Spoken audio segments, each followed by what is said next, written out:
DNA found on Gabby Petito's body could provide a huge clue as cops try to work out who killed the vlogger, an expert says. The probe into Gabby's death is ongoing, weeks after coroners in Wyoming ruled that the 22-year-old was strangled to death. Paul Belli, an ex-lieutenant of the Sacramento County Sheriff's Office, thinks Gabby's killer could have left DNA on her body. He told CNN, "You would expect DNA on either one of them from the other. But I mean, if there's DNA maybe where it shouldn't be, that could be kind of a clue as to what may have occurred." So there are ways to absolutely, at least get you to a point where you're like, okay, this definitely makes sense. This is the person who did this crime. Gabby's body was found in a campground on September 19, just a week after she was reported missing by her family. A preliminary autopsy revealed the manner of her death was homicide before coroners said she died from strangulation. Teton County Coroner Dr. Brent Blue said Gabby's predicted death was 3 to 4 weeks before her body was found. Blue said her remains were outside in the wilderness for this time.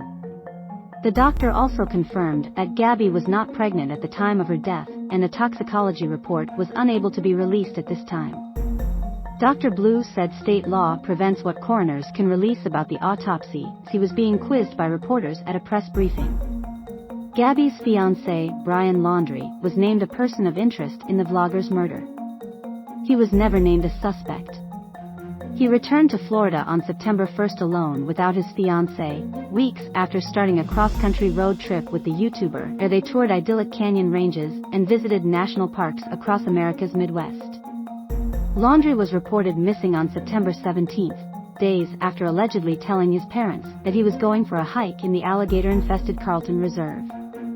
Cops scoured the Florida wilderness for weeks before finding partial remains, which were positively identified as belonging to the fugitive on October 21.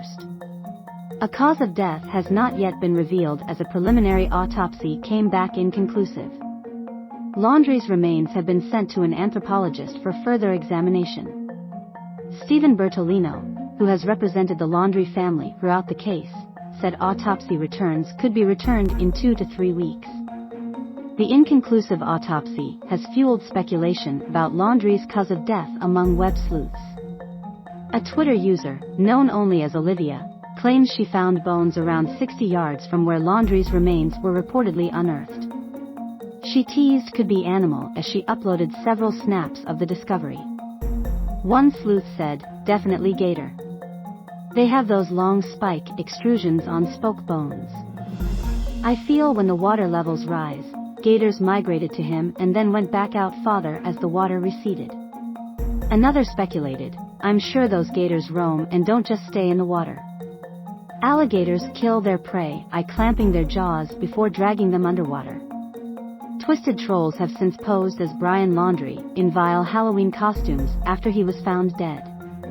Warped social media users have shared snaps of themselves dressed up as the 23-year-old while others put up distasteful decorations.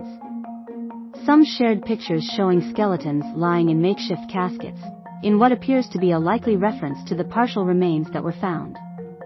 Brian Laundrie sleuths find creepy abandoned cabin in the woods that could have been perfect hideout for fugitive.